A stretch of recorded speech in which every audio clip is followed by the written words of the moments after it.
അല്ല, കേരളത്തിൽ മികച്ച വ്യവസായ അന്തരീക്ഷം ഉള്ള ഒരു സംസ്ഥാനമല്ല ഇപ്പോൾ.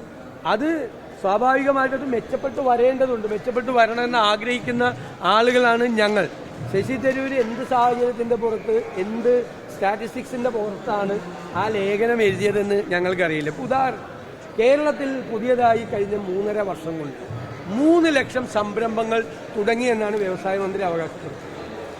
ഞാൻ അത്ഭുതത്തോടുകൂടി അദ്ദേഹത്തോട് ചോദിച്ചു, ഏത് സംരംഭമാണ് കേരളത്തിൽ 3 ലക്ഷം? അപ്പോൾ മിനിമം ഒരു നിയോജകമണ്ഡലത്തിൽ ശരാശരി ഒരു 2000 സംരംഭം വെച്ച് തുടങ്ങണം, വേണ്ടേ? ഇപ്പോൾ പെരിന്തൽമണ്ണയിൽ 2000 സംരംഭം തുടങ്ങിയിട്ടുണ്ട്, അല്ലെങ്കിൽ 500 സംരംഭം തുടങ്ങിയിട്ടുണ്ടോ? നമ്മൾ ഈ നാട്ടുകാർ, ഈ പ്രത്യേകിച്ച് ഗൾഫിൽ നിന്നൊക്കെ തിരിച്ചു വന്നവർ വന്ന് ബേക്കറി തുടങ്ങും, പെട്ടിക്കട തുടങ്ങും, ചെറിയ തുണിക്കട തുടങ്ങും. അതൊക്കെ വ്യവസായ സംരംഭങ്ങളായി കേരളത്തിൽ കൂട്ടരുത്. അപ്പോൾ 3 ലക്ഷം സംരംഭങ്ങൾ തുടങ്ങിയെന്നുള്ള സർക്കാരിൻ്റെ അവകാശവാദത്തോട് ഞങ്ങൾക്ക് യോജിപ്പില്ല. അങ്ങനെ തുടങ്ങിയിട്ടില്ല കേരളത്തിൽ അങ്ങനെ ഒരു അന്തരീക്ഷം ഉണ്ടാകണം. അതിന് ഞങ്ങൾ സർക്കാരുമായിട്ട് സഹകരിക്കും. ശശി തരൂരി ലേഖനം എഴുതിയത് എന്ത് സ്റ്റാറ്റിസ്റ്റിക്സിൻ്റെ അടിസ്ഥാനത്തിലാണെന്ന് എനിക്കറിയില്ല. അദ്ദേഹം അങ്ങനെ പറയാനുണ്ടായ സാഹചര്യം പാർട്ടി പരിശോധിക്കട്ടെ. മോഡിയുടെ അമേരിക്കൻ സന്ദർശനം ഒരു തരത്തിലും വിജയമാണ് എന്ന് വിലയിരുത്താൻ പറ്റില്ല. ഇന്ത്യയുടെ ഒരു ആവശ്യങ്ങളും അവിടെ അംഗീകരിച്ചില്ല. ഇന്ത്യയുടെ ആവശ്യങ്ങളോട് ഇന്ത്യയോട് ട്രംപ് സർക്കാരിന് ഒരു നിലപാടുണ്ട്. ആ നിലപാടിൽ ഒരു ചെറിയ മാറ്റം പോലും വരുത്താൻ മോഡിയുടെ സന്ദർശനം കൊണ്ട് സാധ്യമായില്ല. മോഡി മടങ്ങിയിട്ടും ട്രംപിൻ്റെയും അമേരിക്കൻ ഗവൺമെൻറ്റിൻ്റെയും റിപ്ലൈ എന്ന് പറയുന്നത് നോ ചേഞ്ച് എന്നായിരുന്നു. എല്ലാ കാര്യങ്ങളിലുള്ള സാമ്പത്തികമായ സഹകരണത്തിലും ബാക്കി കയറ്റുമതി ഇറക്കുമതി രംഗങ്ങളിലൊക്കെയുള്ള ട്രേഡിൻ്റെ വിഷയത്തിലെല്ലാം ഉള്ള അവരുടെ നിലപാട്, കടുത്ത നിലപാട്. അതായത് ഇതിനു മുമ്പ് ഉണ്ടാകാതിരുന്ന നിലപാടുകളിൽ ഇന്ത്യയുമായിട്ടുള്ള ബന്ധത്തിൽ ട്രംപ് ഗവൺമെൻറ് കാർക്കശ്യം വളർത്തി. ആ കാർക്കശ്യത്തിന് ഒരു ഇളവും വരുത്താൻ, അതിനെ ഡൈലൂട്ട് ചെയ്യാൻ ഈ സന്ദർശനം കൊണ്ട് കഴിഞ്ഞിട്ടില്ല. കാത്തിരുന്ന് കാണാം.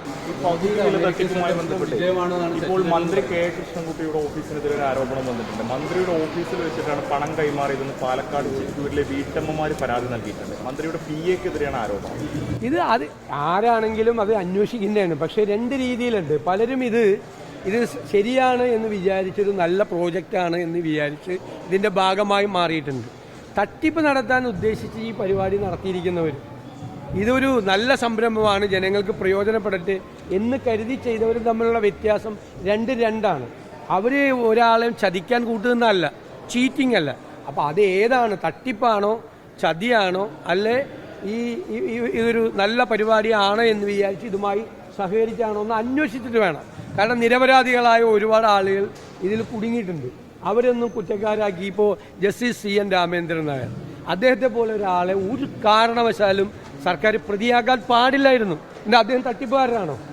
അദ്ദേഹം എത്ര ക്രെഡിബിലിറ്റിയുള്ള ഒരു ജഡ്ജാണ്. എല്ലാവരും ബഹുമാനിക്കുന്ന, നിയമലോകം മുഴുവൻ ബഹുമാനിക്കുന്ന ഒരു റിട്ടയേർഡ് ഹൈക്കോടതി ജഡ്ജിയാണ്. എത്ര ലാഘവത്വത്തോടു കൂടിയാണ് അദ്ദേഹത്തിനെതിരായിട്ട് ഒരു കേസെടുത്തത്. അദ്ദേഹം ആരെങ്കിലും പറ്റിച്ചോ, ആരെങ്കിലും ചതിച്ചോ, എന്തെങ്കിലും തട്ടിപ്പ് നടത്തി?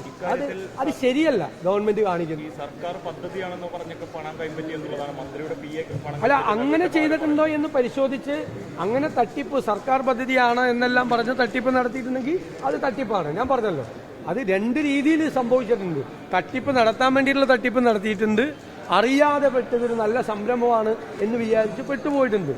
അപ്പോൾ അതിൽ നിരപരാധികളെ അല്ല തൂക്കേണ്ടത്, പ്രതികളായ ആളുകൾ, യഥാർത്ഥ പ്രതികളെയാണ് അറസ്റ്റ് ചെയ്ത് നിയമത്തിൻ്റെ മുന്നിൽ കൊണ്ടുവരേണ്ടത്. മാത്രമല്ല, ഇത്തരം തട്ടിപ്പുകൾ കേരളത്തിൽ ആവർത്തിക്കപ്പെടുകയാണ്.